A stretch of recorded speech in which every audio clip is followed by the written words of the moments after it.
Haleluya. Selamat pagi semua. Bagi kita semua yang diberkati oleh Tuhan pada pagi hari ini, kita mau bersama-sama datang ke hadirat Tuhan. Kita mau memuji dan menyembah Tuhan.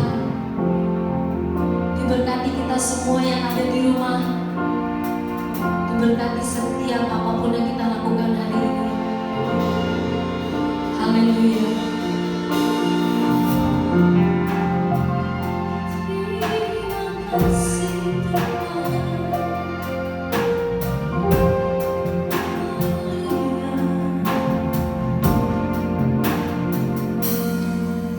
Tuhan yang selamat kami. Terima kasih Yesus.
satu roh ya Tuhan, untuk bersama-sama memuji dan menyembah Engkau ya Tuhan. Meskipun tubuh dan raga kami berpisah ya Tuhan, tapi kami yakin dan percaya ya Tuhan, bersama dengan Engkau di dalam roh-Mu ya Tuhan, kami bisa bersatu hati ya Tuhan. Segala kemuliaan hanya bagi nama-Mu Yesus. Semua pelayanan kami pada pagi hari ini ya Tuhan, semua kembali dengan segala kemuliaan hanya bagi nama-Mu Tuhan. Kami mau mulaikan ibadah kami pada pagi hari ini. Dalam nama Tuhan Yesus kami berdoa. Haleluya. Amin. Haleluya. Kita bersukacita di dalam Tuhan, karena Tuhan Yesus begitu baik dalam hidup kita. Dulu, sekarang, dan sampai selama-lamanya Tuhan akan selalu baik dalam hidup kita. Apapun yang menimpa kita, apapun cobaan yang sedang kita hadapi, kita tahu dan kita yakin bahwa Tuhan itu selalu baik, dan selalu baik. Kita mau angkat pujian kita, Allah itu baik.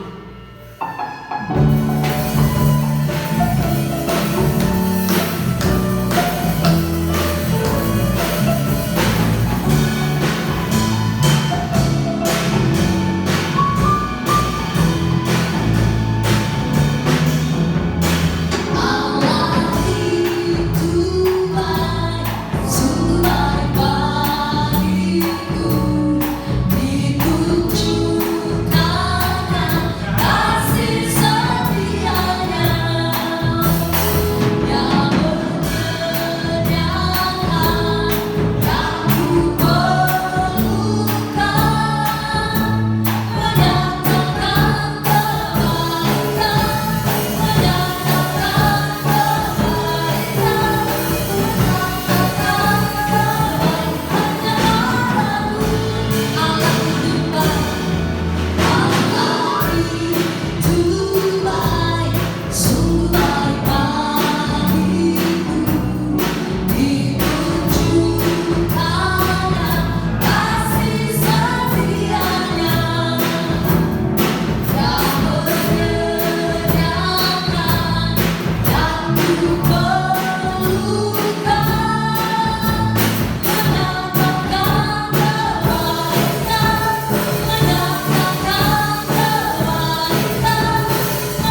Haleluya.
Berbicaralah Engkau kepada kami, Tuhan. Bukakanlah rahasia firman-Mu kepada kami. Nyatakanlah isi hati-Mu kepada kami, agar kami sebagai anak-anak-Mu menyadari dan memahami serta menjadi pelaku daripada kebenaran firman-Mu. Terima kasih Tuhan, kami siap mendengar kebenaran firman-Mu dalam berkat nama Tuhan Yesus Kristus. Amin. Haleluya. Haleluya. Haleluya.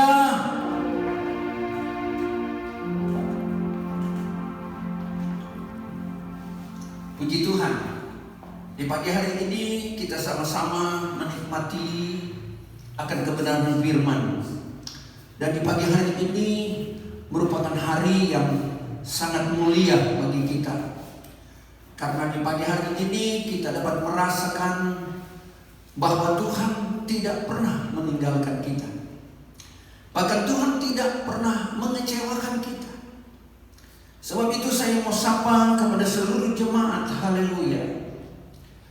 Jemaat yang kukasihi, jemaat yang kusayangi, jemaat haleluya yang dengar-dengaran, jemaat haleluya yang penuh kasih, dan jemaat haleluya yang diberkati oleh Tuhan. Pada kesempatan ini saya akan menyampaikan firman Allah yang terambil dari Mazmur pasal 91. Karena pada beberapa minggu yang lampau saya telah menyampaikan kebenaran firman Tuhan dari Mazmur 91 ini yang berkaitan dengan virus corona. Dari beberapa pengamatan kami bahwa menurut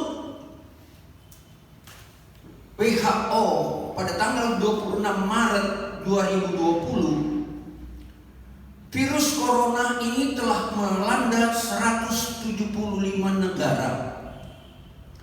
Dan jumlah yang menghidapi virus corona ini 463.751. Jadi dunia sekarang ini sedang berada pada satu keadaan yang sangat mengkhawatirkan. Kita tahu bahwa penyakit corona ini adalah satu penyakit yang wabahnya sangat cepat di dalam menularkan virusnya. Itulah sebabnya penyakit ini sangat berbahaya pada saat-saat di mana kita hanya dapat bersentuhan, maka penyakit ini bisa tertular dalam hidup kita. Dan melalui penyakit ini, dunia sekarang ini sedang berupaya semaksimal mungkin untuk mencegahnya. Bahkan kita tahu di negara Republik kita di Indonesia ini sudah melakukan beberapa hal yang mencoba untuk dapat menangkal atau memperlambat perkembangan dari virus ini. Tetapi ternyata sampai sekarang ini virus di Indonesia semakin hari, virus corona yang saya maksudkan, virus corona di Indonesia semakin hari semakin lebih banyak yang menderita. Nah, kita tahu juga Alkitab memberikan beberapa ayat yang mungkin dapat menolong kita bahwa sebenarnya penyakit corona ini sudah terjadi bukan hanya pada saat ini, Tetapi Alkitab telah menulis bahwa penyakit corona ini yang disebut dengan penyakit sampar di dalam perjanjian lama dan perjanjian baru itu telah mewabah begitu luar biasa. Itu sudah pernah terjadi. Sebab itu kalau kita membaca di dalam Habakuk pasal 3 ayat 5, pasal 3 ayat 5 Habakuk, kita boleh baca nanti.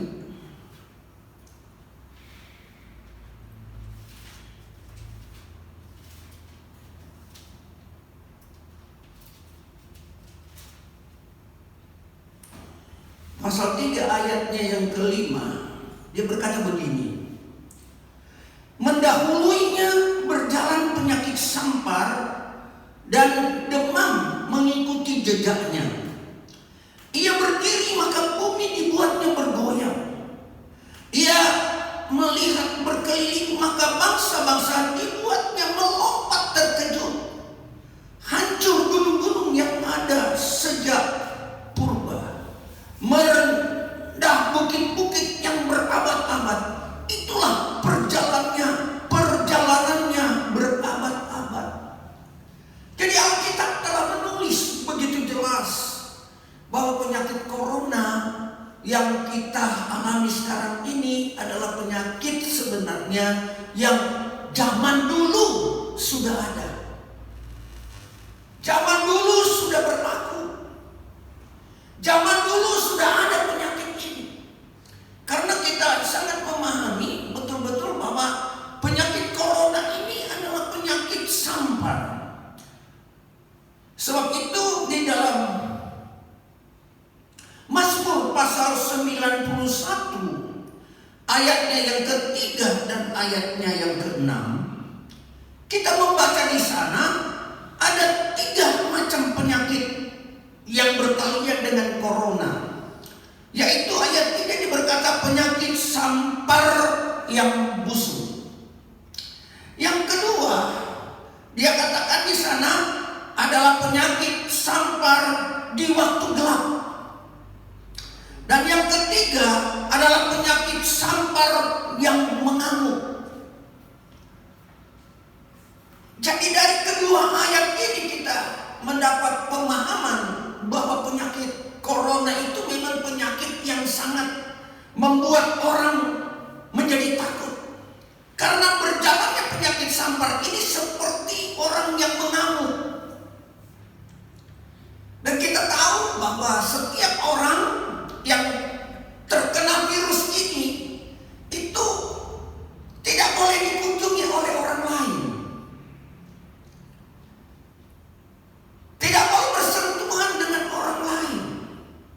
Sebab orang yang kena virus corona ini harus dikarantina kurang lebih 14 hari. Dan itulah sebabnya mereka berada pada satu situasi sehingga mereka tidak boleh bersentuhan, baik pun anak-anak, keluarga dan komunitasnya. Karena pada saat mereka bersentuhan salah satu saja, maka semua itu akan seperti penyakit itu akan mengamuk dan melanda semua yang tersentuh. Itulah sebabnya di dalam Mazmur 91 ayatnya yang ketiga dan ayat ke-6 dia disebut dengan penyakit sampar yang busuk. Penyakit sampar yang disebutkan di dalam itu adalah penyakit sampar yang berjalan di waktu malam dan penyakit sampar yang sangat-sangat mendera hidup manusia. So kita tahu bahwa penyakit sampar itu atau corona ini juga sudah berlaku ya sejak juga kalau kita membaca di dalam Yeremia 24 ayat 10 di sana juga ada yang disebut dengan, kita coba baca.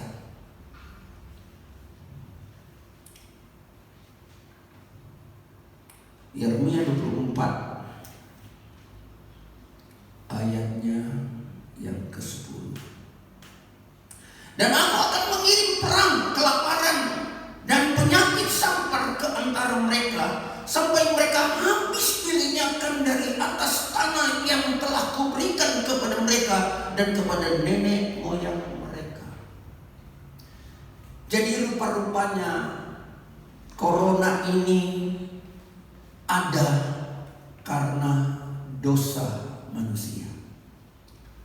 Corona ini sengaja diluaskan oleh Tuhan untuk melanda dunia ini, supaya dunia ini mengerti, dunia ini harus ada perubahan. Dunia ini, orang-orang yang ada di dunianya harus mengerti bahwa ini juga adalah bahagian daripada penghukuman Allah terhadap dunia ini. Di dalam Yesaya pasal 6 juga ayat 11 disebutkan juga sedemikian. Lalu kita kalau membaca di dalam Wahyu pasal 6 ayat 8, di sana disebutkan lebih hebat lagi. Coba kita membuka Wahyu pasalnya yang ke-6 ayat 8. Kita melihat di sana, waduh, sesuatu hal yang sangat luar biasa.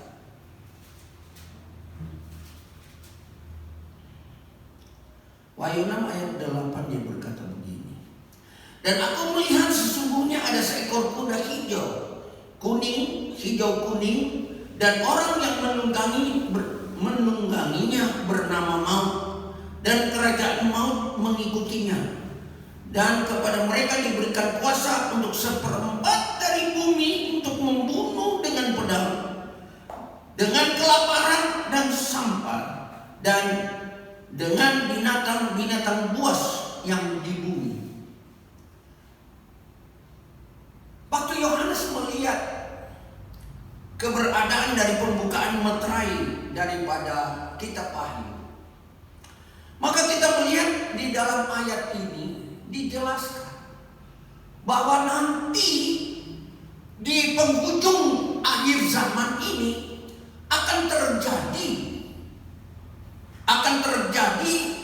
kematian yang sangat-sangat luar biasa. Kematian yang banyak, sebab di dalam ayat ini dijelaskan akan mati kurang lebih 1/4 daripada penduduk bumi ini. Jadi kalau 1/4, kalau sekarang rata-rata 8 miliar, maka yang mati nanti sebentar itu kurang lebih 2 miliar orang. Kalau corona sekarang ini baru berapa? Dari antara 463.751 baru kurang lebih di sini disebutkan oleh WHO baru kurang lebih hampir 126.000 orang yang meninggal.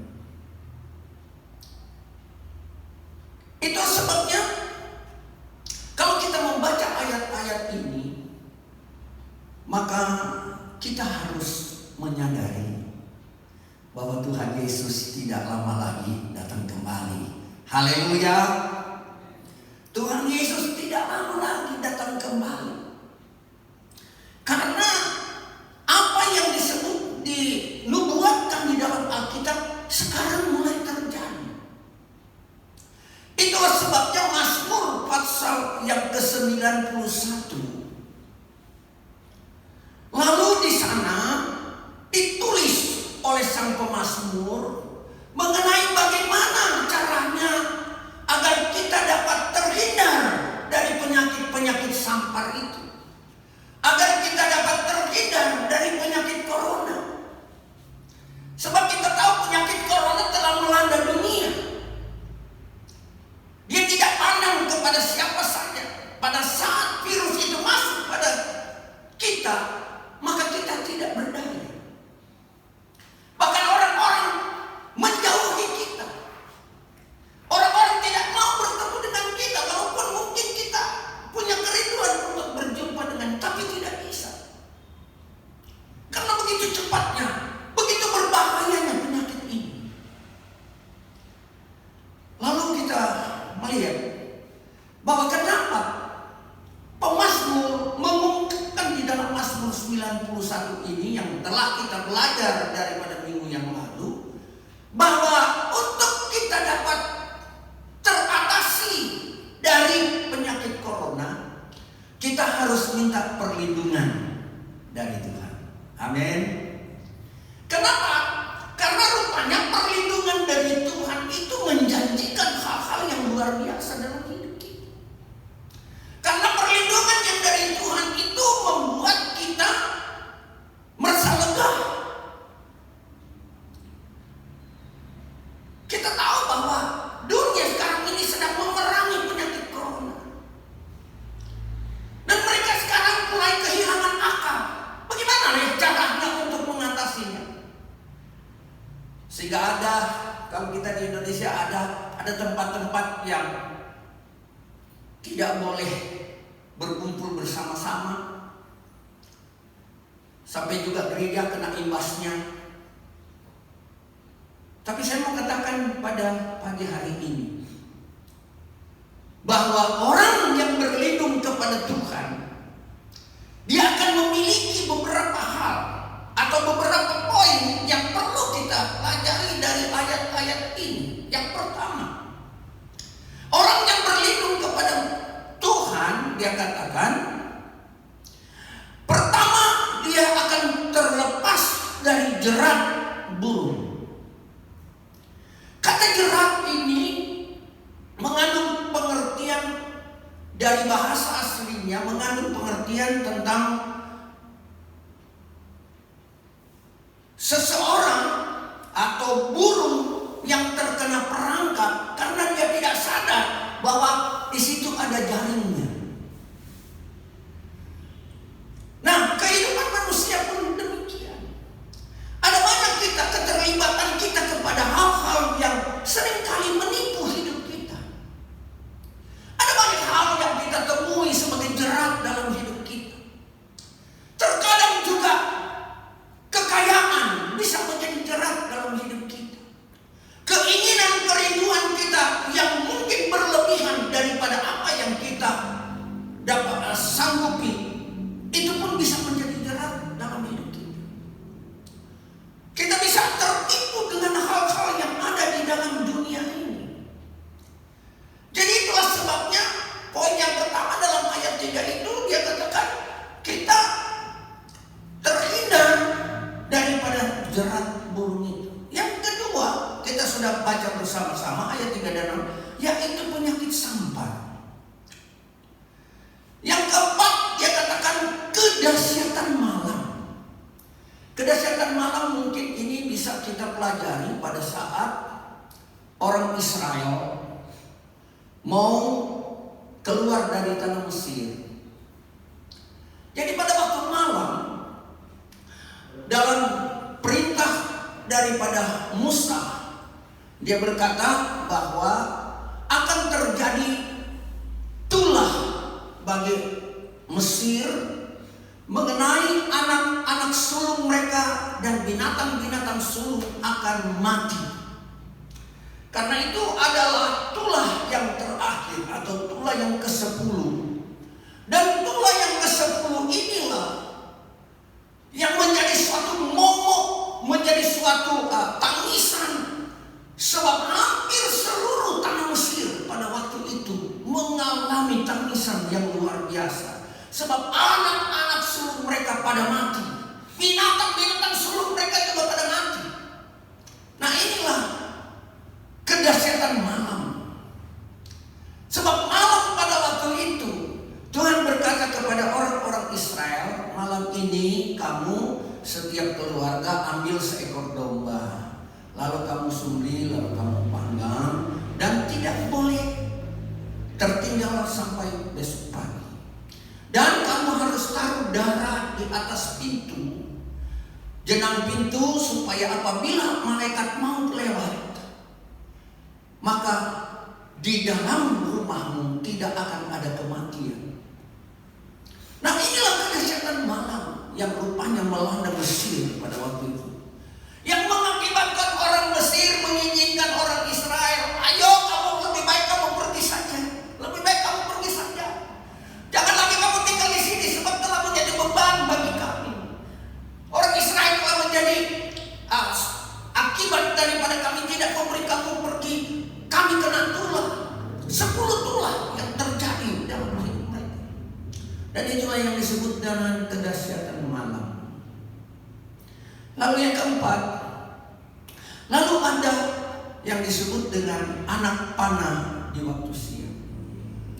Anak panah selalu berbicara tentang terobosan-terobosan yang selalu berbicara tentang terobosan. Bagi kita jemaat, kita tahu terobosan-terobosan baru bagaikan anak-anak panah yang cemerlang. Tapi yang dimaksud di dalam ayat ini yaitu terobosan-terobosan yang dilakukan oleh dunia untuk menghadapi bermacam-macam hal. Kita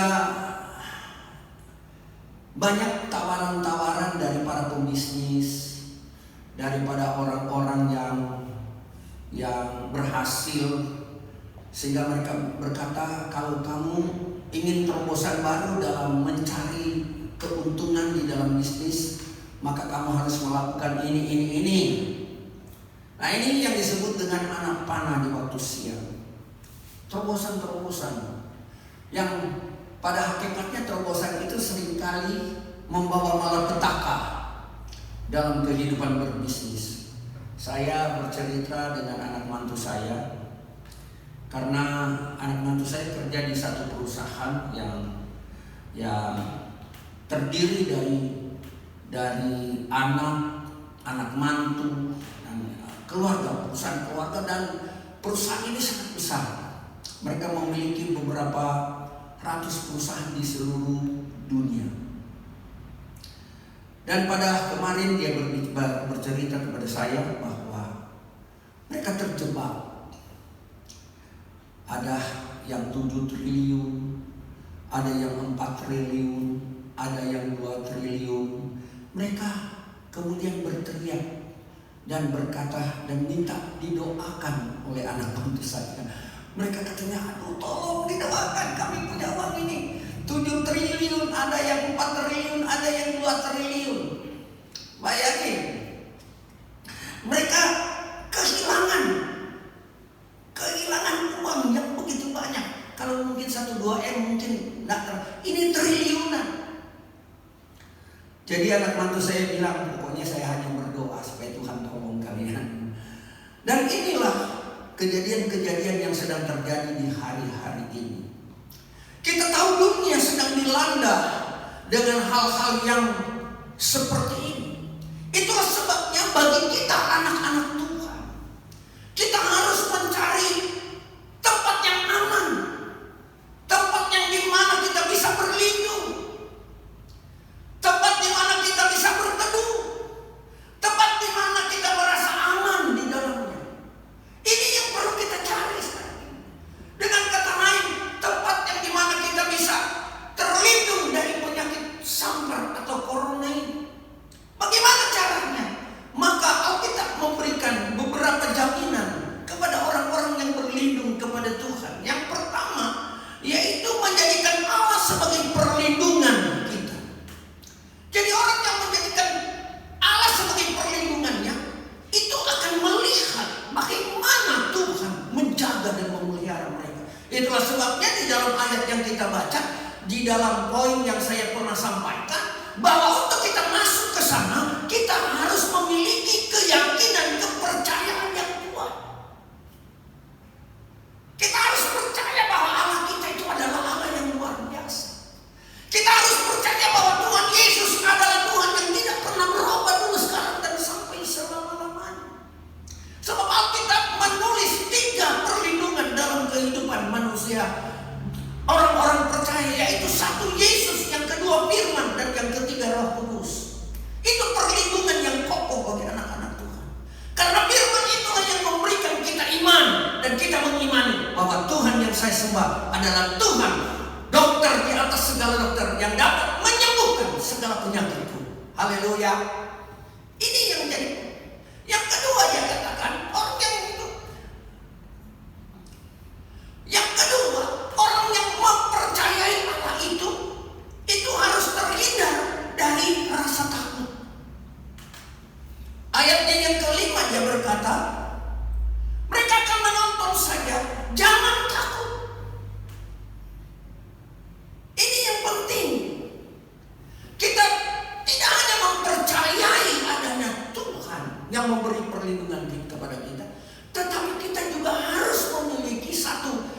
satu kemampuan dan berkata, jangan takut.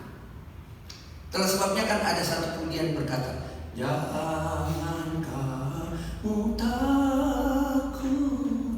aku adalah. Ini. Jadi yang kedua, kita harus mampu mengesampingkan perasaan takut.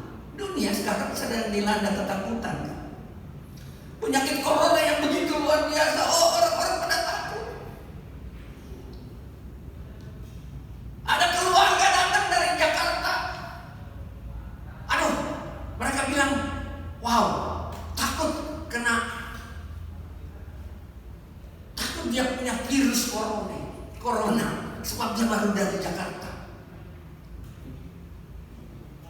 Ada beberapa juga yang bisa kita baca di dalam Facebook, kita bisa melihat ada juga, termasuk juga ada pendeta-pendeta juga yang kena.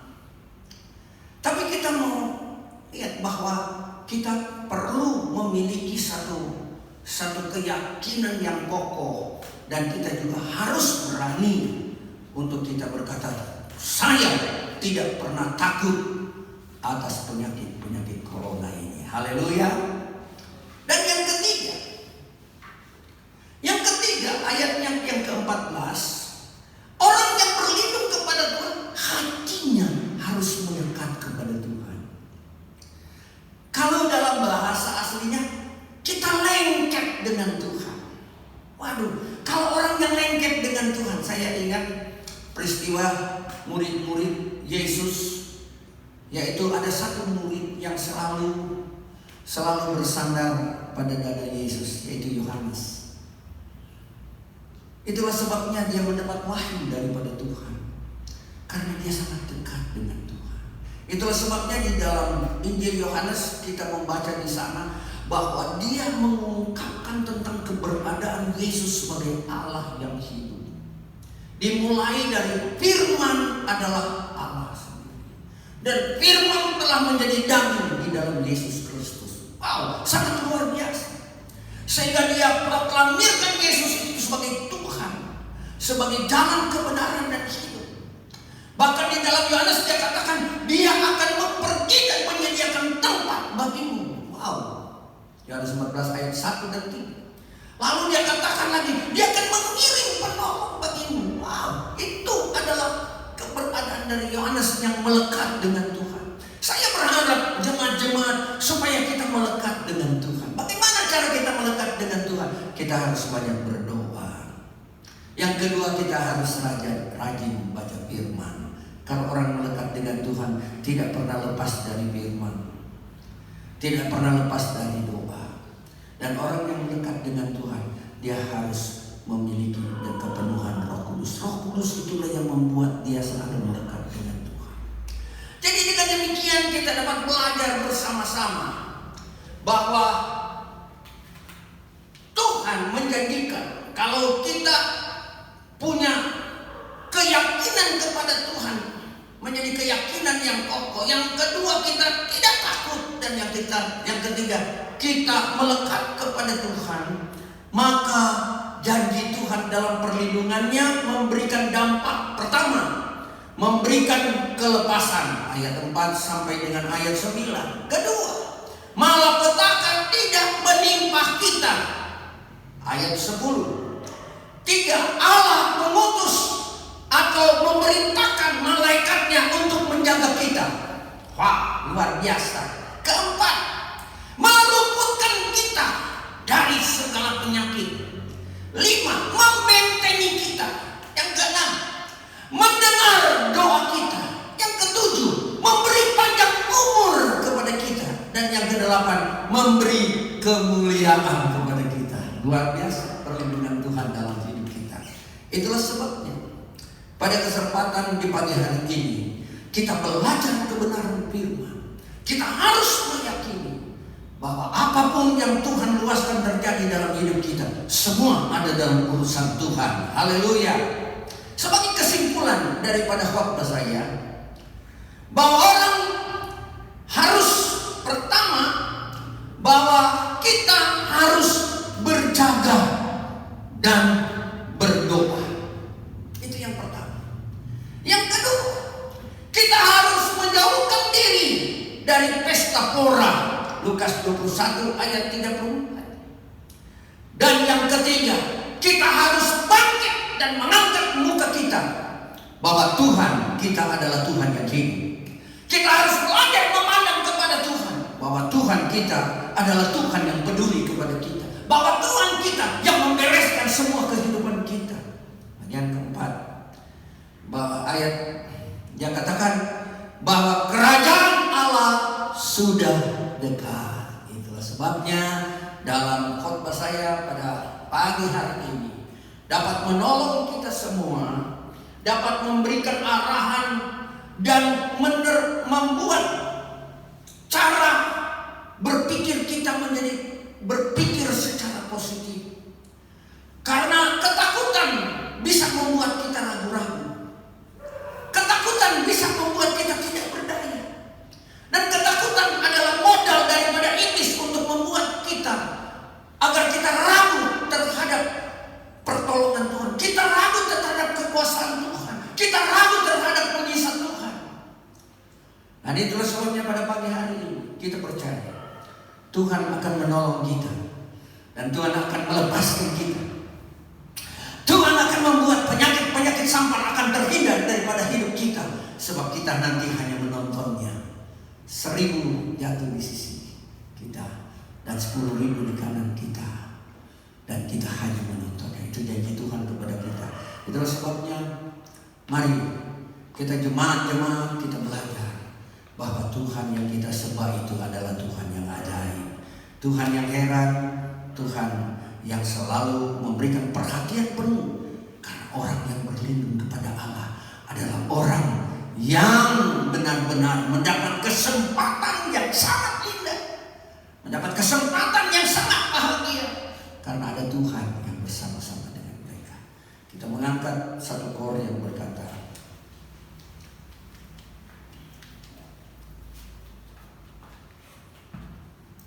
hanya nama Yesus.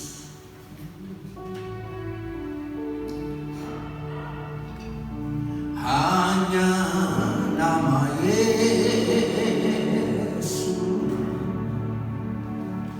hanya nama Yesus, hanya nama Yesus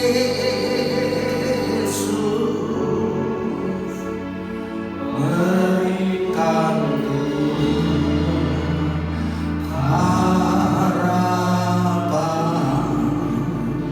hanya nama Yesus, hanya nama Yesus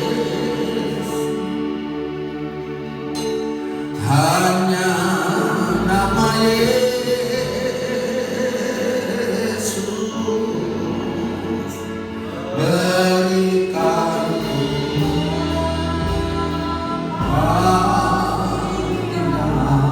hanya nama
kepastian kepada kami.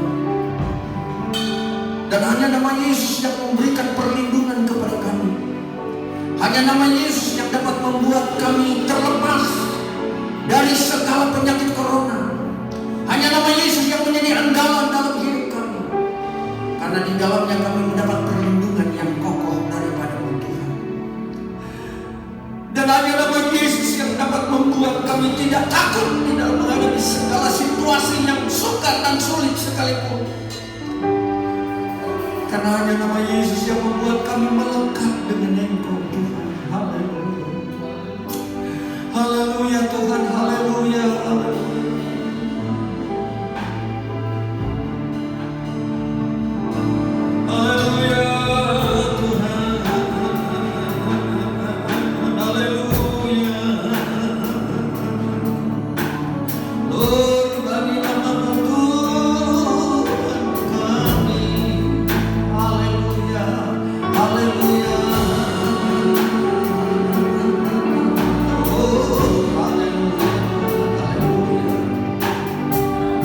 Karena dengan iman kami berkata Tuhan adalah penolong kami, Tuhan adalah tempat perlindungan bagi kami. Kami tidak akan pernah takut dalam menghadapi segala situasi yang buruk sekalipun, karena Engkau berjanji kepada kami bahwa Engkau akan memberikan perlindungan. Engkau mengutus malaikatmu untuk menjaga kami. Haleluya. Haleluya Tuhan. Terima kasih Yesus untuk kebenaran firman. Dan bawalah hidup kami untuk terus menjadi pelaku firman-Mu dengan baik. Dan kami percaya berkat Tuhan menjadi bahagian dalam hidup kami. Dalam nama Tuhan Yesus Kristus kami sudah berdoa kepada-Mu. Haleluya, puji Tuhan. Amin. Kita akan akhiri ibadah kita. Kita akan akhiri ibadah kita. Dan biarlah kiranya melalui ibadah ini jemaat haleluya semakin diberkati oleh Tuhan, semakin dicintai oleh Tuhan, dan semakin melekat dengan Tuhan. Kita akan akhiri dengan satu pujian, Kepadamu ku berdoa. Kepadamu ku berdoa dan ku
berkat yang datangnya dari Allah Bapa di surga, kasih karunia kemurahan dari Tuhan kita Yesus Kristus, persekutuan dalam Allah Roh Kudus, tinggallah bersama-sama dengan kita hari ini dan sampai selama-lamanya, di dalam berkat nama Tuhan Yesus Kristus.